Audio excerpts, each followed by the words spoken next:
오늘 우리 주시는 하나님의 말씀은 창세기 1장 14절부터 23절까지의 말씀입니다.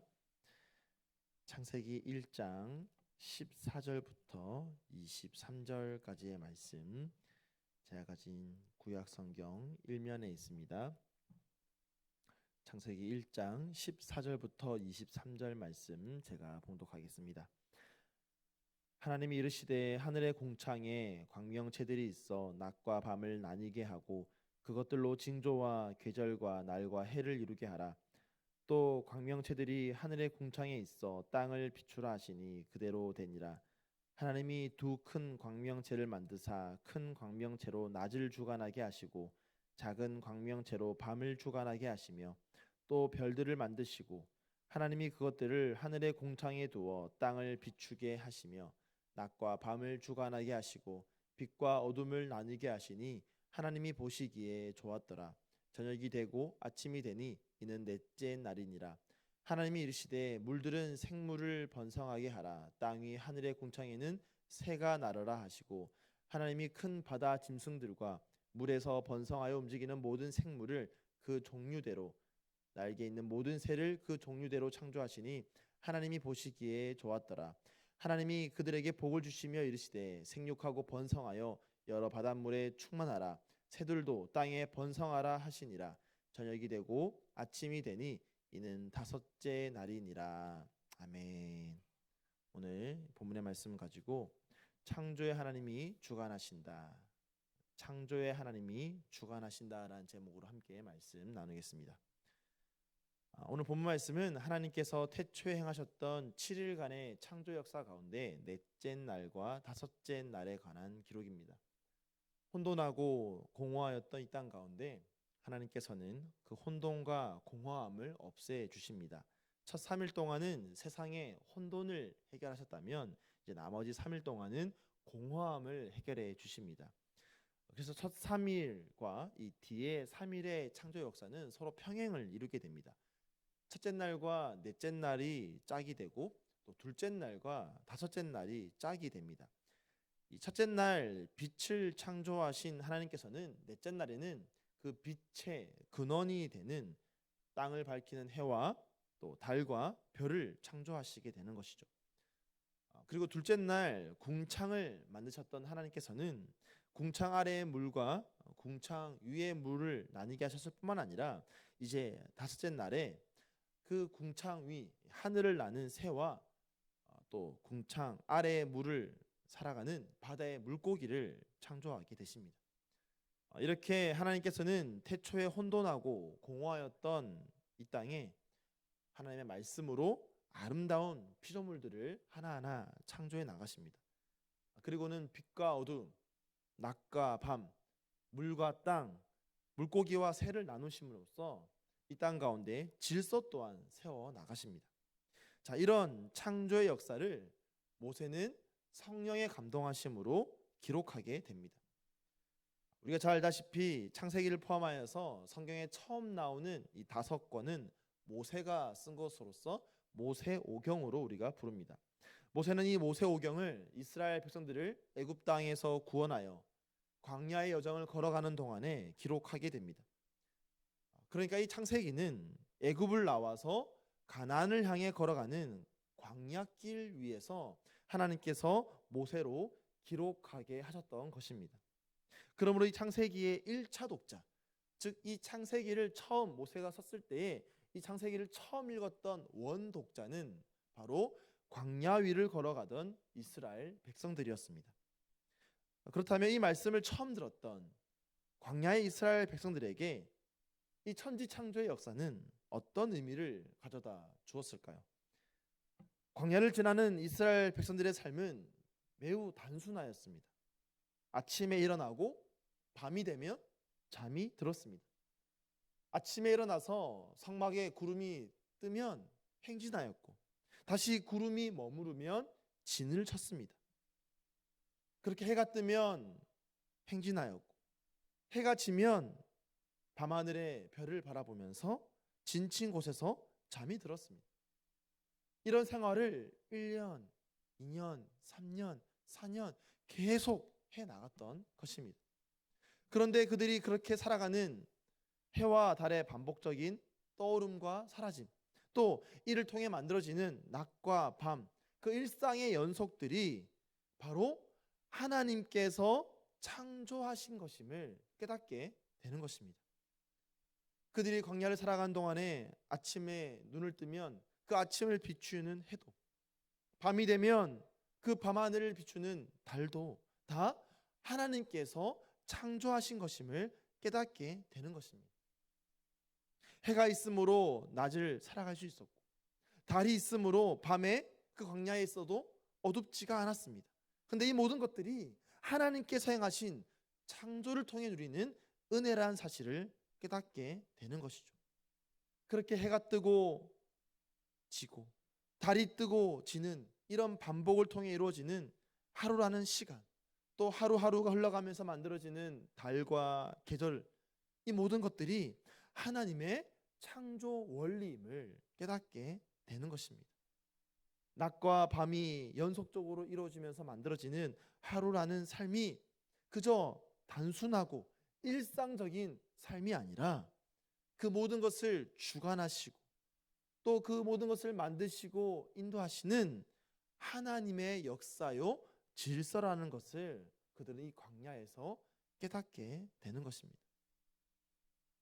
그들이 애굽에 살 때에는 그 해와 달을 애굽인들이 신으로 섬겼습니다. 그래서 그들도 태양이 신인 줄 알았고 달이 신인 줄만 알았습니다.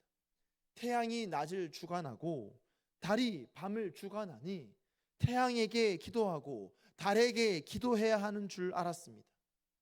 그런데 사실은 그 해와 달은 하나님이 창조하신 피조물에 불과했던 것이었습니다. 그래서 모세는 의도적으로 이 창조의 역사를 기록하면서 해와 달이라는 말을 쓰지 않습니다. 해와 달이라는 말 대신에 큰 광명체, 또 작은 광명체라는 단어를 사용합니다.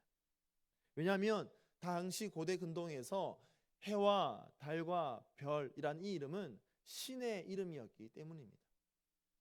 그래서 그 신들의 이름이 아니라 큰 광명체, 작은 광명체, 그런 것들은 다 하나님이 만드신 피조물에 불과하다, 단순한 광명체에 불과하다라고 말하는 것이죠.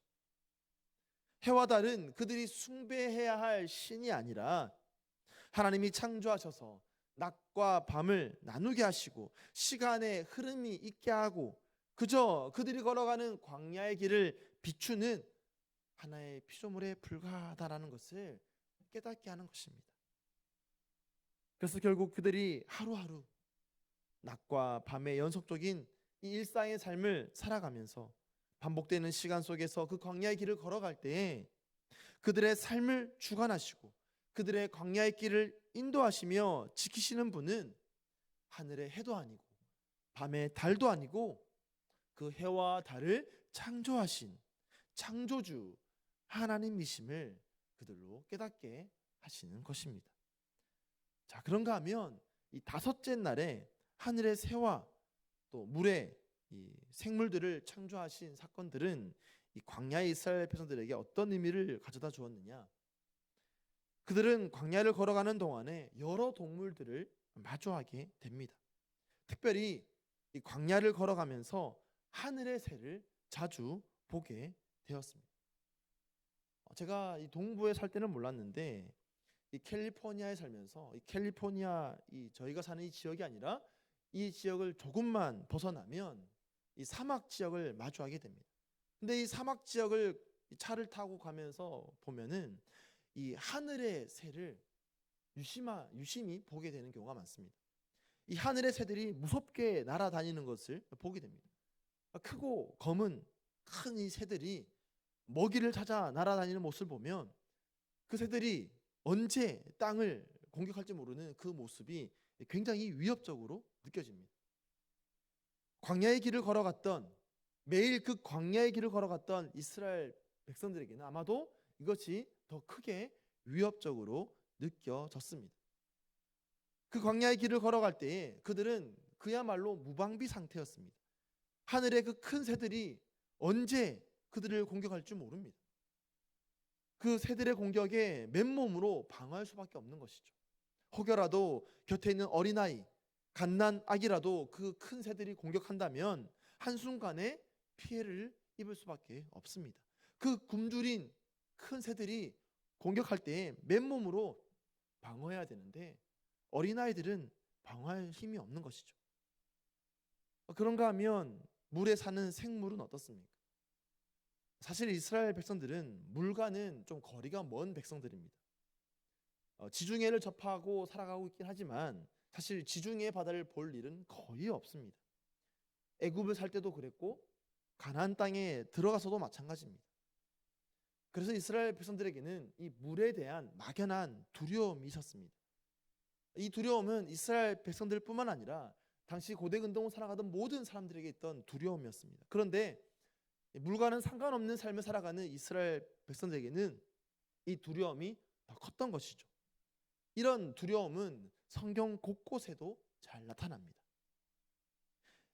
깊고 아주 그들이 알 수 없는 그 심연의 바다, 그 바다 속에 살아가는 생물들은 그들에게는 그저 두려운 존재들이죠. 한번 물에 빠져서 그 생물을 만나면 어떻게 될지를 모르는, 바다는 그저 두려운 곳이고 그 바다 속의 생물은 두려운 존재들입니다. 자, 그래서 오늘 본문 21절을 보면 이렇게 말하고 있습니다. 하나님이 큰 바다 짐승들과, 바다에 큰 짐승들이 산다는 것이죠. 이 큰 바다 짐승들이라는 이 말은 히브리어로 이 탄닌이라는 단어인데, 이것은 고대 근동 사상에서 아주 크고 두려운 존재를 말하는 것입니다. 그런 두려운 존재. 그런데 그 바다에 사는 큰 두려운 존재를 누가 만드셨다고 말하고 있습니까? 하나님이 만들었다라고. 하나님이 만든 피조물이라고 말하고 있는 것입니다.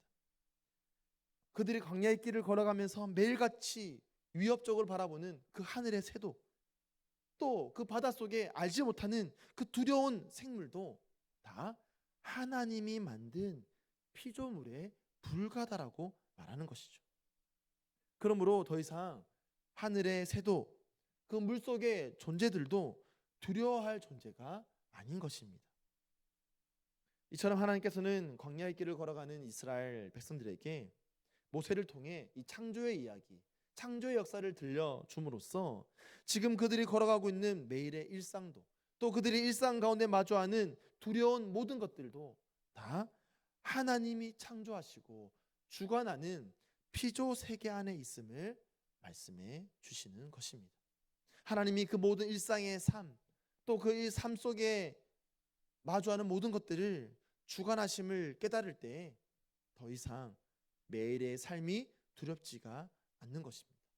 하루하루 반복되는 일상의 삶에 결코 막연한 두려움이나 염려는 있을 수가 없게 되는 것입니다. 왜냐하면 하나님께서 창조하신 세계를 하나님께서 주관하시고 그 주관하심 아래 그 광야의 길을 걸어가고 있기 때문입니다. 사랑하는 성도 여러분, 하나님께서는 이와 같은 믿음이 이 창세기의 창조 이야기를 처음 들었던 광야의 이스라엘 백성들뿐만 아니라 오늘 이 시대를 살아가고 있는, 오늘 이 시대의 이 창세기의 말씀을 듣는 저와 여러분에게도 동일하게 있기를 원하십니다. 그래서 오늘 우리에게 이 동일한 말씀을 들려주십니다. 오늘도 아침에 해가 떠서 우리의 하루는 시작됩니다. 해가 지고 달이 뜨는 밤까지 우리의 삶은 오늘도 이어질 것입니다. 내일도 모레도 계속해서 이어집니다. 이 모든 날과 달과 계절을 만드신 분이 바로 하나님이십니다. 하나님께서 우리에게 이 시간을 창조하여 허락하셨고 이 시간 속에 살아가게 하십니다. 우리의 하루를 주관하시는 분이 하나님이시고 우리의 삶의 여정을 주관하시는 분이 바로 하나님이십니다. 그 창조의 하나님이 오늘도 우리의 삶을 주관하십니다.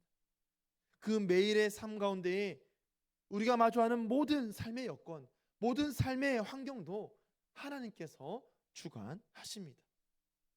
세상의 혼돈과 공허함을 창조의 역사를 통해 채우시고 질서를 세우셨던 하나님께서 그 혼돈하고 공허한 우리의 인생도 채우시고 그 인생 가운데 질서를 세우시고 그 질서를 따라 오늘도 우리를 인도하십니다.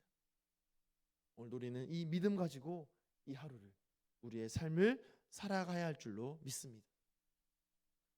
아무것도 염려하지 말라는 것은 단순한 낙관주의가 아닙니다. 우리는 그저 막연하게 다 잘 될 거야, 어떻게든 될 거야 라고 말하는 그런 위로, 그런 위로를 얻고 낙관하며 살아가는 자들이 아닙니다. 천지를 창조하신 하나님, 우리가 살아가는 이 하루라는 시간을 창조하신 하나님, 이 하루라는 시간 속에 마주하는 모든 피조세계 것들을 창조하신 하나님께서 오늘도 우리의 삶을 주관하신다라는 그 믿음을 가지고 우리는 위로를 얻고 우리의 삶에 소망을 품고 살아가는 자들입니다. 오늘도 그 창조의 하나님이 나의 삶을 주관하심을 믿고 이 하루 주님만을 의지하며 살아갈 수 있는 저와 여러분이 될 수 있기를 예수님 이름으로 간절히 축원드립니다.